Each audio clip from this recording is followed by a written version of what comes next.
Praise the Lord.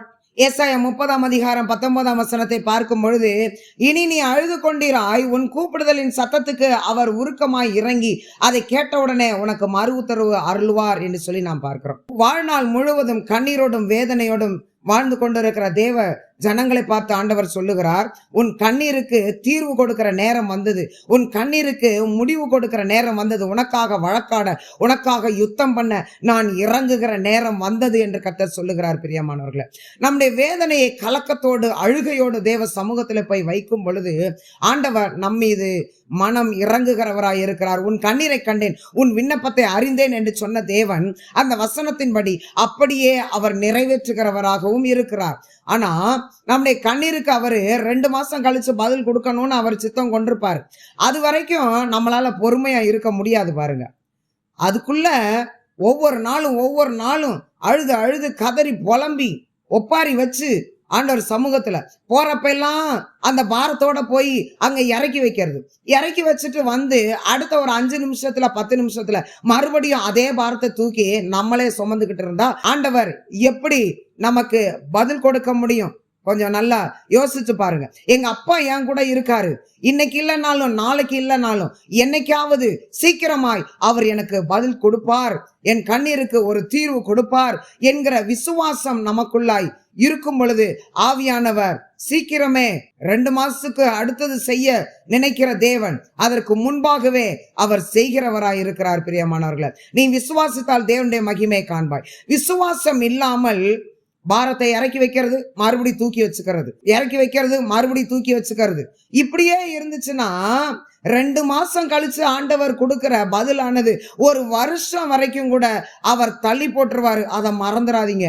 நாம் வடிக்கிற ஒவ்வொரு சொட்டு கண்ணீரும் அவருடைய பார்வையில விலையேற பெற்றதா இருக்கிறது. ஆனால் சத்ருவுக்கு அது மிகுந்த கொண்டாட்டமா இருக்கிறது. பிரியமானவர்களே, யார் நிமித்தம் கண்ணீர் வடிக்கிறோமோ அந்த ஆத்துமாவுக்கு நம்முடைய கண்ணீரானது கண்ணியாக மாறி விடுகிறது.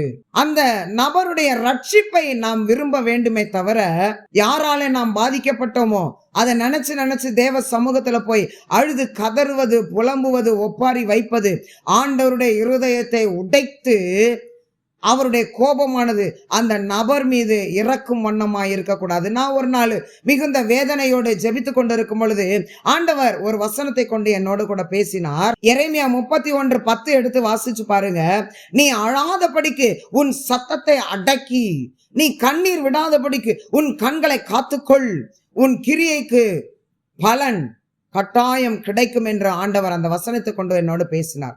அதுல இருந்து தேவ சமூகத்துல என்னுடைய காரியங்களுக்காக, என்னுடைய வேதனைகளுக்காக நான் அழுது புலம்புவதே கிடையாது. பிரியமானவர்களே, அந்த சூழ்நிலை வரும்போது ஆண்டவர்கிட்ட சொல்லுவேன், ஆண்டவரே, நான் உங்க செல்ல பிள்ளை, நான் என்ன சூழ்நிலையில இருக்கிறேன்னு உங்களுக்கு தெரியும், என்னை அழுகாதன்னு நீங்க சொல்லிட்டீங்க, நான் அழுதேன்னா நீங்க தாங்கிக்கிற மாட்டீங்க, என் நிலைமையை அறிந்த தேவன் நீர் என்னை நடத்தும் என்று சொல்லி ஜெபித்து விட்டு மற்ற ஜப குறிப்புகளுக்கு கடந்து போய் விடுவது என்னுடைய வழக்கம். பிரியமானவர்கள், எத்தனையோ ஜப குறிப்புகள் உண்டு. தேசத்திற்காக, அழிகிற ஆத்துமாக்களுக்காக, வாலிபர்களுக்காக, எழுப்புதலுக்காக எத்தனையோ ஜப குறிப்புகள் தேவ சமூகத்துல வைக்க வேண்டி இருக்கிறது. அதையெல்லாம் விட்டுட்டு நம்ம கண்ணீரை ஊத்துறதே வேலையா போச்சு.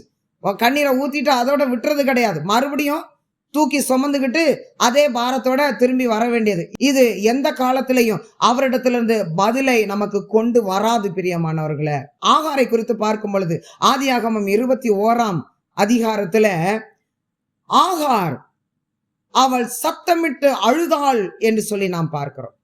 பிள்ளையனுடைய சத்தத்தையும் ஆண்டவர் கேட்டார் என்று சொல்லி நாம் பார்க்கிறோம். இவர்கள் இருவருடைய அழுகையின் சத்தத்தை ஆண்டவர் கேட்டு வனாந்தரத்திலே அங்கே ஒரு அற்புதத்தை செய்கிறார். நீரூற்றை உண்டு பண்ணுகிறார். அவளுடைய கண்களை கர்த்தர் திறக்கிறார். அவளுடைய கண்களுக்கு அங்கிருந்த நீரூற்று தென்படுகிறது. அதற்கு பிற்பாடு அவர் ஒரு வாக்கு கொடுக்கிறார், உன் சந்ததியை பெருக பண்ணுவேன் என்று ஆகாருக்கு வாக்கு கொடுக்கிறார். அதே போல அவர் செய்து நிறைவேற்றினார். இந்த இஸ்மவேல் சந்ததியானது ஆவிலா தேசத்திலே குடியிருந்தார்கள் என்று வேத வசனத்திலே நாம் வாசிக்கிறோம். ஆதியாகமம் 2ஆம் அதிகாரத்துல பார்க்கும் பொழுது ஆவிலா தேசமானது பொன் விளைகிற தேசமாகவும், கோமேதக கற்களால் நிரப்பப்பட்ட தேசமாகவும், பைசோன் நதி ஓடி முற்றிலும் செழிப்பாய் வைத்திருக்கிற ஒரு தேசமாகவும் இருக்கிறது என்று நாம் வாசிக்கிறோம் பிரியமானவர்களே. அப்படிப்பட்ட செழிப்பான தேசத்துல இவர்களை ஆண்டவர் குடியிருக்க பண்ணினார். கண்ணீருக்கு கர்த்தர் பதில் கொடுக்கும் பொழுது ஆசீர்வாதம் அப்படித்தான் வரும். பொறுமையோடு காத்திருப்போம், விசுவாச அறிக்கையிடுவோம். நீங்க செஞ்சுட்டீங்க நன்றிப்பா, நீங்க கொடுத்துட்டீங்க நன்றிப்பா சொல்லி விசுவாசத்துல நன்றி நன்றி நன்றி என்று சொல்லும் பொழுது கர்த்தர் சீக்கிரமாய் நம்முடைய கண்ணீருக்கு அவர் தீர்வு கொடுக்கிறவராய் இருக்கிறார் பிரியமானவர்களே. தேவன் தாமே நம் ஒவ்வொருவரையும் அளவில்லாமல் ஆசீர்வதிப்பார். ஆமென்.